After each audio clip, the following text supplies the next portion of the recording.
দাজ্জালের ফিতনা মানবজাতির সবচেয়ে ভয়ঙ্কর পরীক্ষা। রাসূলুল্লাহ সাল্লাল্লাহু আলাইহি ওয়াসাল্লাম বলেছেন, আদম আলাইহিস সালাম থেকে কিয়ামত পর্যন্ত দাজ্জালের চেয়ে বড় ফিতনা আর আসবে না। আজ আমরা শুনব দাজ্জালের 10টি ভয়ঙ্কর আলামত ও সেই সময়ের কঠিন বাস্তবতা। ওয়াজ, দাজ্জালের ভয়ঙ্কর ফিতনা ও শেষ জামানার সতর্কবার্তা। আলহামদুলিল্লাহ, নাহমাদুহু ওয়া নুসাল্লি আলা রাসূলিহিল কারীম। প্রিয় ঈমানদার ভাই ও বোনেরা, আজকের বিষয় দাজ্জাল, এক এমন ফিতনা যাকে নিয়ে সকল নবী তাদের উম্মতকে সতর্ক করেছেন। রাসূল সাল্লাল্লাহু আলাইহি ওয়াসাল্লাম বলেছেন, আমি তোমাদের যে বিষয়ে সবচেয়ে বেশি ভয় করি তা হলো মাসিহ দাজ্জাল। দাজ্জাল আসবে মানুষের ঈমান পরীক্ষা করতে। অনেক মানুষ তাকে দেখে বিভ্রান্ত হয়ে যাবে, তাই আজ থেকেই আমাদের প্রস্তুতি নিতে হবে। প্রথম আলামত, দাজ্জাল এক চোখ অন্ধ হবে। রাসূল সাল্লাল্লাহু আলাইহি ওয়াসাল্লাম বলেছেন, তার ডান চোখ নষ্ট থাকবে যেন ভাসমান আঙুরের মতো। কিন্তু আমাদের রব কখনো অন্ধ নন। আল্লাহ তাআলা পরিপূর্ণ, মহান ও পবিত্র। দ্বিতীয় আলামত, তার কপালে লেখা থাকবে কাফের।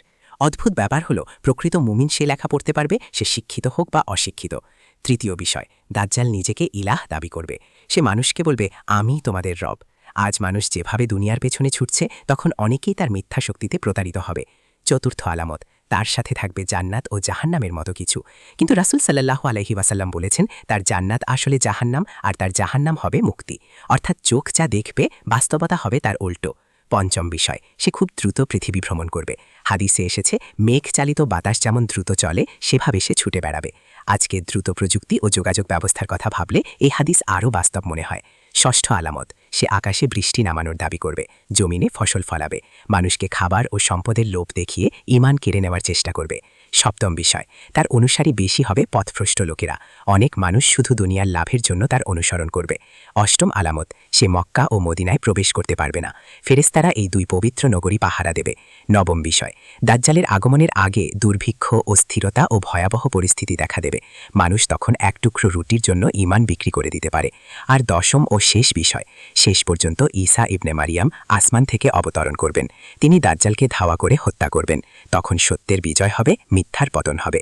প্রিয় মুসলিম ভাইয়েরা, দাজ্জালের ফিতনা থেকে বাঁচার জন্য রাসূল সাল্লাল্লাহু আলাইহি ওয়াসাল্লাম আমাদের কিছু আমল শিখিয়েছেন। সূরা কাহাফের প্রথম ও শেষ 10 আয়াত পড়া, 5 ওয়াক্ত সালাত ঠিক রাখা, বেশি বেশি দোয়া করা, ঈমান মজবুত রাখা, হারাম ও ফিতনা থেকে দূরে থাকা। মনে রাখবেন, যে হৃদয় কোরআন থাকবে, যে হৃদয়ে আল্লাহর ভয় থাকবে, দাজ্জালের ফিতনা তাকে সহজে ক্ষতি করতে পারবে না। আল্লাহ তাআলা আমাদের সবাইকে দাজ্জালের ফিতনা থেকে হেফাজত করুন। আমিন ইয়া রাব্বাল আলামিন।